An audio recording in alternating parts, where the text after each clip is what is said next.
ስፓኒሽ ፍሉና ኮሮና ምን አገናኛቸው? የዛሬ 100 ዓመት ዓለማችን ምን ገጥሟት ነበር? 50 ሚሊዮን በላይ ሰው የፈጀው ፓንደሚክ ኤች1ኤን1 በቅጽል ስሙ ስፓኒሽ ፍሉ ምንድን ነበር? ስም ቀይሮ የመጣ ኢንፍሉዌንዛ ወይስ ተመሳሳይ ወረርሽኝ ነው? ኮሮና እና ፓንደሚክ ኤች1ኤን1 ምን ይለያያቸዋል ወይስ ሁለቱም አንድ ናቸው? በአሁኑ ሰዓት የዓለም መገናኛ ብዙሃን ስለ ሁለቱ ምን ይላሉ? ዛሬ ይህን አንገብጋቢ ጉዳይ እንድትረዱ በመጠኑ ዳስስላችኋለሁ። መጀመሪያ ግን ኮሮና አሁን ያለበትን ደረጃ እስኪ እንይ።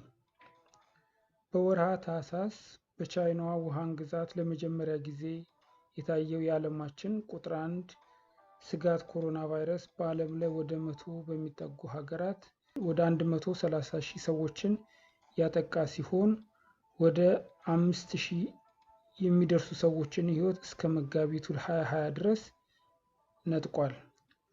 ከመካከለኛው ምስራቅ ንጉሳውያን ቤተሰብ እስከ ምዕራባውያን ቁንጮ ፖለቲከኛ፣ ከልዕለ ኃያሏ አሜሪካ እስከ ሀገር አልባዋ የፍልስጤም ምድር ብዙዎችን በክሏል፣ ነፍስ ነጥቋል። አሁን ላይ እየወጡ ያሉ መረጃዎች እንደሚጠቁሙት በአሜሪካ እስከ 100 ሚሊዮን፣ በጀርመን 60 ሚሊዮን፣ በካናዳ ወደ 70% ሕዝብ በዚህ ወረርሽኝ ሊጠቃ እንደሚችል የተገለጸ ሲሆን ከሰሜን ጫፍ እስከ ደቡብ የሰው ኮቴ ባለበት ቦታ ሁሉ ከባድ ኪሳራ እንደሚያደርስ ይገመታል። በዚሁ ቫይረስ ሳቢያ ምናልባትም በ100 ዓመት ታሪክ ውስጥ ያልታየ ሰብአዊ እልቂት እንዳይከሰት ተሰግቷል። ከአሁኑ የዓለማችን ኢኮኖሚ ክፉኛ እየተሽመደመደ እንዳለ የወጡ ያሉ መረጃዎች በመግለጽ ላይ ናቸው። ኮሮና በሳይንሳዊ ስሙ COVID-19 እስካሁን ባመጣው መዘዝ ቤተ እምነቶች፣ ትምህርት ቤቶች፣ ትላልቅ የንግድ ተቋማት፣ አየር መንገዶችና የቱሪስት መዳረሻ በሙሉ ከአገልግሎት ውጭ ሆነዋል። የሕክምና ቁሳቁስ፣ የፍጆታ ምርቶች ከገበያ እየጠፉ ነው።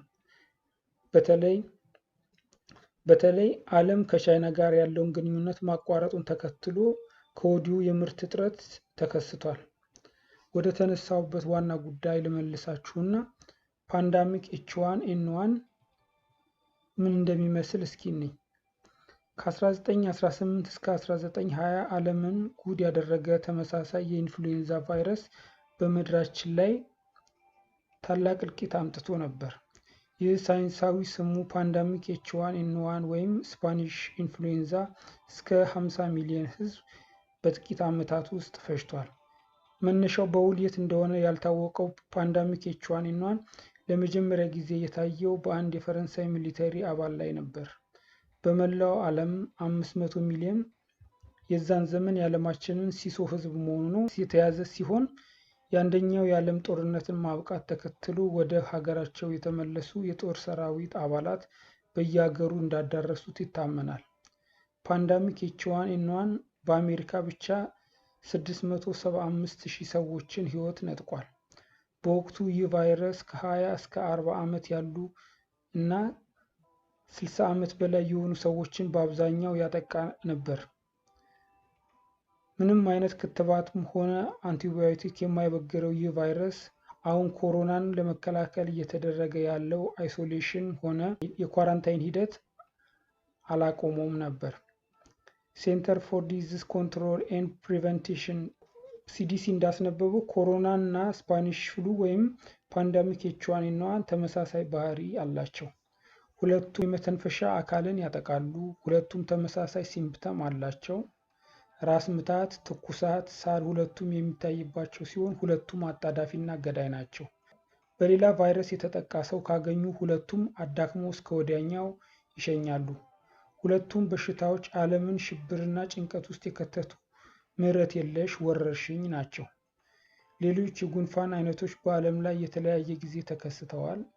ለምሳሌ ኤዥያን ፍሉ ከ1957 እስከ 1958 ከ1.5 እስከ 4 ሚሊዮን ሰው የጨረሰ፣ እንዲሁም ሆንግ ኮንግ ፍሉ ከ1968 እስከ 1969 ከ1 ሚሊዮን እስከ 4 ሚሊዮን ሕዝብ የፈጀ ቢሆንም በኮሮና እና በስፓኒሽ ፍሉ ልክ በዓለም ላይ በሰፊው አልተሰራጨም፣ ወረርሽኝም አልሆነም።